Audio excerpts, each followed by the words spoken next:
তুই তো পুরো ভিআইপি হয়ে গেছিস গা। এই গাড়ি কার? আমারই। তোর হুন্ডা?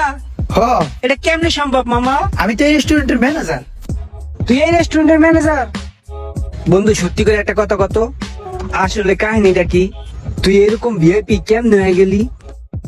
বন্ধু তোরে কি কমু, আমি এই জীবনে পড়ালেখা করে কি শিখছি আমি জানি না, তবে একটা জিনিস আমি শিখছি, অপেক্ষার ফল সুমিষ্ট হয়। ধৈর্যশীলকে আল্লাহ তাআলা পছন্দ করেন। আমি মামা ধৈর্য ধরছি, আর ধৈর্য ধরছি বলেই কিন্তু এই জায়গাতে আমার চাকরিটা হয়েছে, বুঝছিস মামা? আজকে আমি এই রেস্টুরেন্টের ম্যানেজার, আমার দেশের বাড়িতে একটা ঘরও দিছি, একটা হুন্ডাও কিনছি, আর অনেক স্বপ্ন আছে আমার।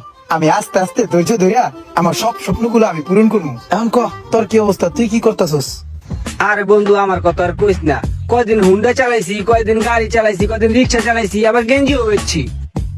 ওই একদম 50 বাইক চালান 50, দেখালান 50, যেটালান 50-50 50-এর মালও বেচছি, কিন্তু মনটা